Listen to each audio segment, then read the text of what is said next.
आज बात करने वाले हैं हॉर्टिकल्चर के बेसिक्स की। हॉर्टिकल्चर स्टार्ट कर रहे हैं आज से। ये फंडामेंटल ऑफ हॉर्टिकल्चर की बुक है, फर्स्ट सेमेस्टर की। जितेंद्र सिंह की किताब है, कल्याणी पब्लिकेशन की।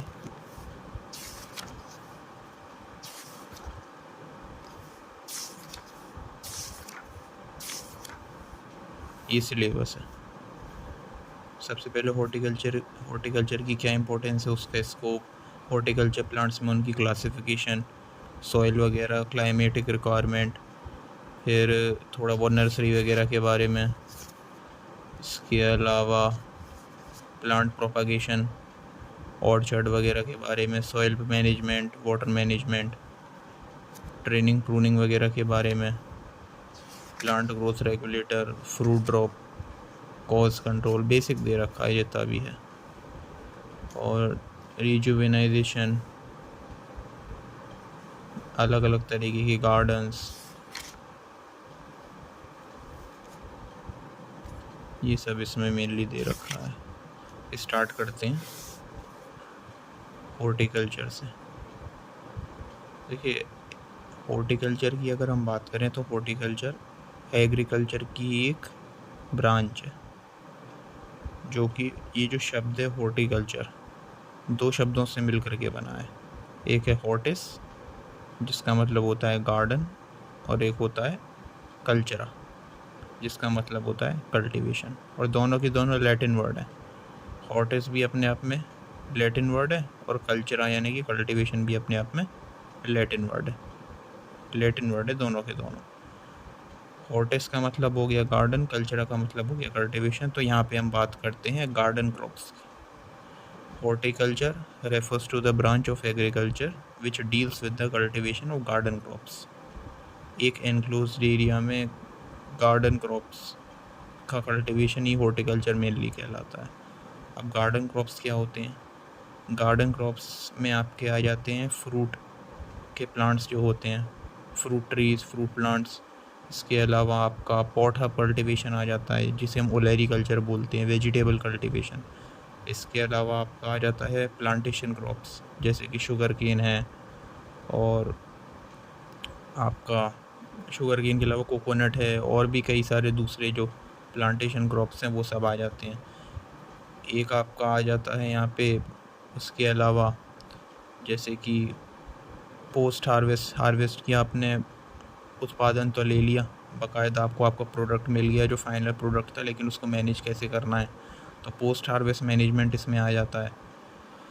उसके अलावा ओलेरीकल्चर, पोमोलॉजी आ जाता है इसमें, कि फ्रूट के बारे में उसकी प्रॉपर स्टडी, उसका कल्टीवेशन वगैरह। तो इस तरीके से 4-5 चीज़ें आ जाती हैं, वो सब आपका हॉर्टिकल्चर में आता है। ब्रांचेस अगर हम हॉर्टिकल्चर की देखें तो हॉर्टिकल्चर में जैसे कि पोमोलॉजी, आपको बताया कि पोमोलॉजी क्या है।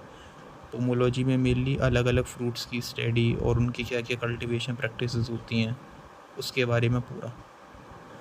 पोमोलॉजी आपका लैटिन वर्ड पोमम से आया है, और लॉजी तो ग्रीक वर्ड है, वो तो सब जानते हैं, जैसे साइटोलॉजी हो गया। तो लॉजी जो है वो अपने आप में ग्रीक वर्ड है, जिसका मतलब होता है स्टडी।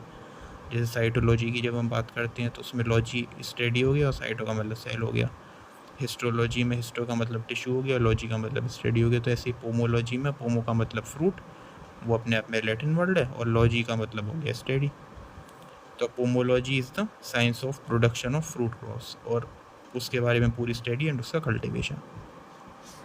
पोमोलॉजी के अलावा जो दूसरी चीज़ यहाँ पे आती है वो आता है ओलेरीकल्चर। ओलेरीकल्चर यानी कि पॉट हब कल्टीवेशन, ऐसे हर्ब जिनको गमले में उगाया जा सकता है, उसको हम कहते हैं olericulture, pot hub cultivation. Olericulture में कल्चर तो लैटिन वर्ड कल्चरा से आ गया, और ओलेरिस का मतलब होता है पॉट हर्ब, गमले में उगाए जाने वाला हर्ब, उसको हम बोलते हैं ओलेरीकल्चर। हॉर्टिकल्चर की वो सब ब्रांच है। Olericulture is the science of vegetable crops, यहाँ पे लिखा हुआ है, लेकिन इस बात का ध्यान रहे कि ओलेरीकल्चर का एक्चुअल मतलब होता है पॉट हर्ब कल्टीवेशन। कोई भी वो हर्ब जो आपका गमले में उगाया जा सकता है वो ओलेरीकल्चर में आता है। वो वेजिटेबल हो भी सकता है या नहीं भी, लेकिन क्योंकि ज़्यादातर वेजिटेबल्स हम गमले में उगा सकते हैं, जैसे कि आपकी पत्ता गोभी है, इन चीज़ों को आराम से गमले में उगाया जा सकता है, तो इसलिए हम जनरली मोटा मोटा ओलेरीकल्चर को वेजिटेबल साइंस बोल देते हैं। इसके अलावा आपका आता है यहाँ पे प्लांटेशन क्रॉप्स आते हैं, स्पाइसेस आते हैं, मसालों के बारे में हम यहाँ पे पढ़ते हैं। फ्लोरिकल्चर आता है, फ्लोरिकल्चर में आता है फ्लावर का कल्टीवेशन, अलग अलग तरीके के फ्लावर्स के बारे में हम बात करते हैं फ्लोरिकल्चर में। इसके अलावा लैंडस्केपिंग आता है। लैंडस्केपिंग का मतलब होता है जैसे कि कोई स्कूल है, कोई कॉलेज है, या कोई यूनिवर्सिटी का एरिया है, कोई टेम्पल वगैरह है, तो उसके बाहर आपने देखा होगा कि ओपन स्पेसेस होती है, खुली जगह, जहाँ पे गार्डन टाइप का बना देते हैं विजिटर्स के बैठने के लिए। थोड़ा लकड़ी की कोई हट टाइप की बना दी, साइड में हेज वगैरह है, झाड़ियाँ वगैरह लगी हुई हैं। इसके अलावा ग्रास वगैरह का मैट बना हुआ है। और कई जगह पे आपने टोपियरी वगैरह देखी होगी कि एक मेटल की फ्रेम पे प्लांट वगैरह को चढ़ा देते हैं, या वहाँ पे फूल वगैरह लगा देते हैं और कोई एनिमल वगैरह की उसको शेप दे देते हैं। ये सब चीज़ें लैंडस्केपिंग में आती हैं, आउटडोर स्पेसेस को मैनेज करना। इसके अलावा जैसे हॉर्टिकल्चर में बहुत सारी चीज़ें, मसाले आते हैं, प्लांटेशन क्रॉप्स आते हैं। प्लांटेशन क्रॉप्स में आपको बताया ही, जैसे कि आपका कोकोनट वगैरह है ना। मेडिसिनल क्रॉप्स आते हैं, मेडिसिनल एरोमेटिक क्रॉप्स, अलग अलग तरीके के मेडिसिनल क्रॉप, जैसे एलोवेरा वगैरह है। एरोमेटिक में कई अलग अलग तरीके के एरोमेटिक क्रॉप्स आ जाते हैं इसमें। और सबसे इम्पोर्टेंट फिर और जो चीज़ इसमें आती हैं वो आती हैं पोस्ट हार्वेस्ट मैनेजमेंट। तो ये सब चीज़ें हम हॉर्टिकल्चर में देखते हैं। अब इसकी इम्पोर्टेंस वगैरह की अगर बात करें, उससे पहले जैसे कि यहाँ पे 2018-19 का डाटा दे रखा है कि कौन से स्टेट का कौन से एरिया में किस हिसाब से टन्स में प्रोडक्शन कितना है। ये तो खैर पुराना है, एग्ज़ाम में तो लेटेस्ट डाटा पूछा जाता है।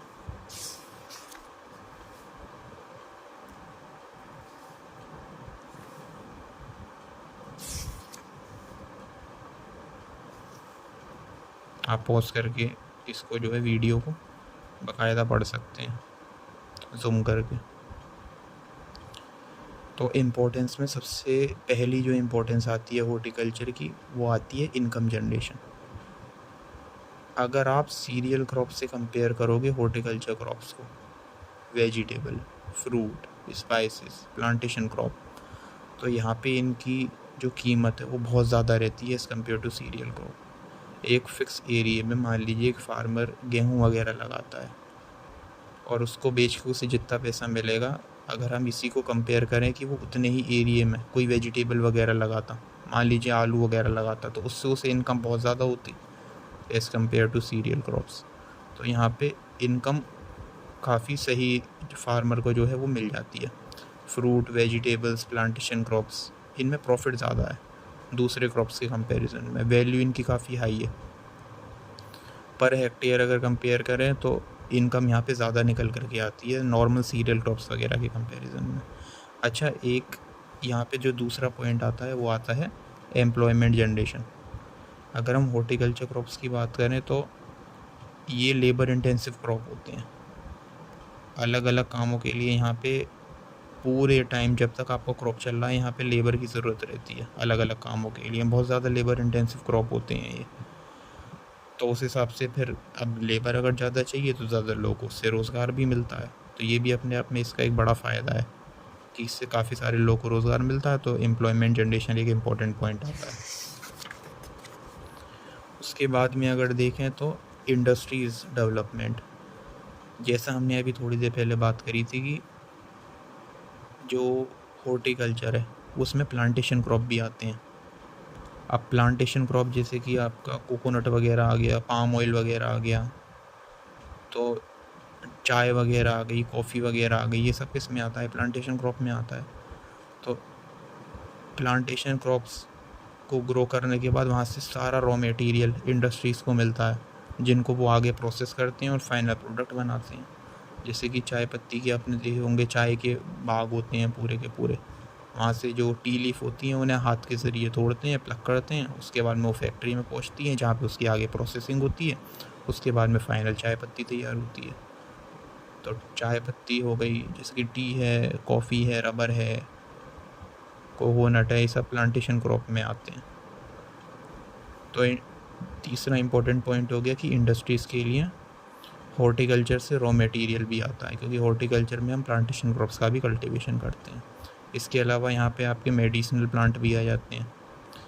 अलग अलग तरीके की दवाएं आपकी मेडिसिनल प्लांट वगैरह से बनाई जाती हैं, जैसे कि अश्वगंधा हो गया, इसबगोल वगैरह हो गया, मूसली वगैरह हो गई, है ना। तो यहाँ से जो मेडिकल इंडस्ट्री है उसको भी रॉ मटेरियल मिलता है, क्योंकि हम यहाँ पे मेडिसिनल क्रॉप्स का भी कल्टीवेशन करते हैं। तो इंडस्ट्रीज़ के लिए जो रॉ मटेरियल उनको चाहिए उसका सोर्स भी हमारा हॉर्टिकल्चर में ग्रो करेगा प्लांटेशन क्रॉप्स से। इसके अलावा हमारी धार्मिक भावना वगैरह जुड़ी हुई हैं। फ्लावर वगैरह का कल्टीवेशन हॉर्टिकल्चर में हम करते हैं, अलग अलग तरीके के फूल वगैरह भगवान को चढ़ाए जाते हैं, तो उसमें इसका इम्पोर्टेंट रोल है। जैसे कि बेल पत्थर, एगल मार्मेलोस बोटेनिकल नेम होता है बेल पत्थर का। इसके अलावा अगर हम देखें तो न्यूट्रिशनल वैल्यू, रोज़मर्रा के खाने में हमारा सब्जियों का सबसे इम्पोर्टेंट रोल होता है। बेसिक जो हमारी न्यूट्रिशनल रिक्वायरमेंट है वो मेनली वेजिटेबल और फ्रूट से पूरी होती है, और वेजिटेबल और फ्रूट दोनों के दोनों का प्रोडक्शन हॉर्टिकल्चर के अंतर्गत आता है। तो हॉर्टिकल्चर उस हिसाब से भी बहुत ही इम्पोर्टेंट हुआ। अब यहाँ पे एक बहुत इम्पोर्टेंट पॉइंट है कि Indian council of medical research ICMR ने पर डे पर व्यक्ति का कितना कंजम्पशन होना चाहिए फ्रूट्स एंड वेजिटेबल्स का वो बता रखा है।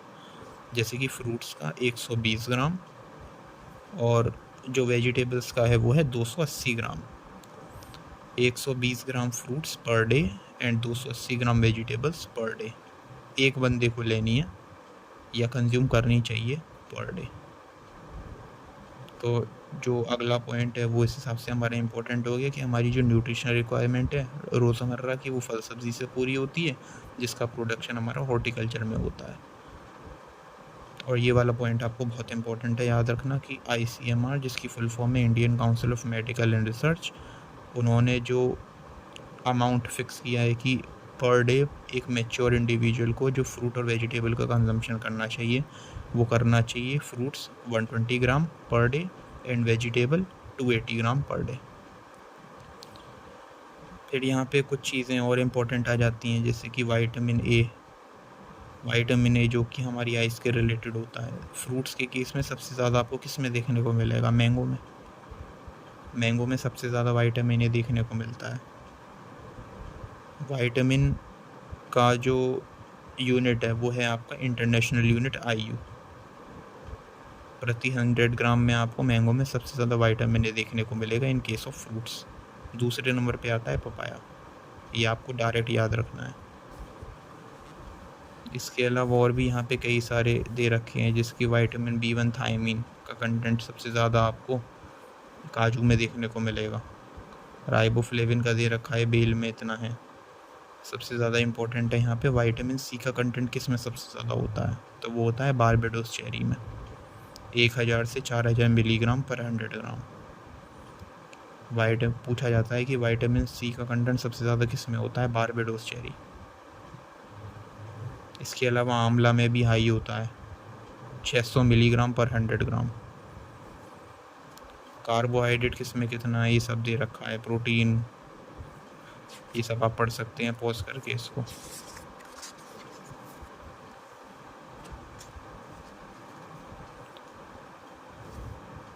ऐसे यहाँ पे और भी दे रखे हैं। ये मेन फ्लावर मार्केट दे रखा है, कौन से स्टेट का कौन से शहरों में फ्लावर मार्केट है, जैसे राजस्थान में कहाँ पे फ्लावर मार्केट है वो दे रखे हैं यहाँ पे। इसके अलावा एक और इम्पोर्टेंस है, सबसे इम्पोर्टेंट जो है हॉर्टिकल्चर की, वो है एक्सपोर्ट वैल्यू। जैसे कि सीरियल क्रॉप्स के रिस्पेक्ट में आप अगर हॉर्टिकल्चर क्रॉप्स को बाहर एक्सपोर्ट करोगे तो आपका एक्सचेंज ज़्यादा बेहतर मिलता है, यानी कि फॉरेन एक्सचेंज रिजर्व में फ़ायदा हॉर्टिकल्चर क्रॉप्स के एक्सपोर्ट में है। मान लीजिए आपने जैसे कि 2 कंटेनर चावल भर के भेजा, तो उसके रिस्पेक्ट में आपको जितना इनकम होगी फॉरेन एक्सचेंज में, उससे कई गुना ज़्यादा आपको हॉर्टिकल्चर क्रॉप्स में होगी। और रीज़न बहुत सिंपल है, क्योंकि हॉर्टिकल्चर क्रॉप्स की वैल्यू बहुत ज़्यादा होती है as compare to serial crops. तो जैसे कि एक्सपोर्ट में अगर हम बात करें तो मैंगोज़ हो गए, ग्रेप्स हो गए, ये मेजर हैं जो एक्सपोर्ट होते हैं इंडिया से।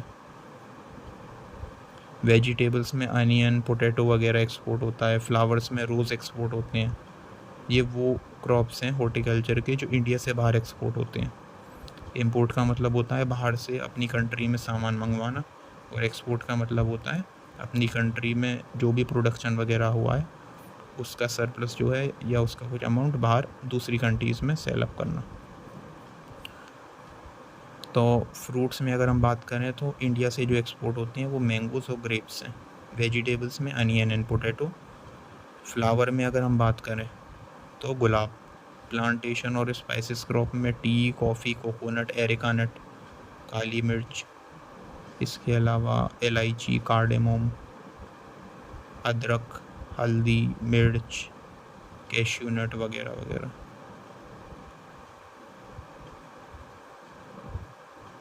तो ये है कि एक्सपोर्ट वैल्यू भी हॉर्टिकल्चर क्रॉप्स की नॉर्मल क्रॉप्स के कंपैरिजन में काफ़ी हाई है। फिर यहाँ पे कुछ और भी दे रखा है रीसेंट ट्रेंड्स वगैरह के बारे में, ये भी आप पॉज करके पढ़ सकते हैं, बाकी ये हम बाद में कवर करेंगे।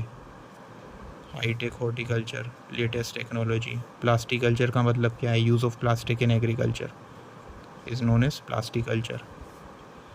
इसके अलावा प्रोटेक्टेड कल्टीवेशन, ये एक एक करके हम सारी चीज़ें कवर अप कर लेंगे। हाई डेंसिटी प्लांटिंग, जब नॉर्मल स्पेसिंग को कम करके प्लांट्स को पास पास लगाया जाता है तब उसको हाई डेंसिटी प्लांटिंग बोलते हैं। एक एक करके हम इसको भी देखेंगे, कौन से प्लांट के लिए कौन सा रूट स्टॉक है।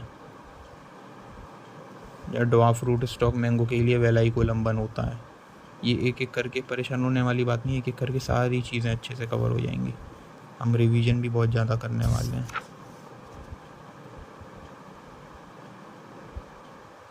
पॉज करके आप पढ़ सकते हैं एक एक चीज़ को।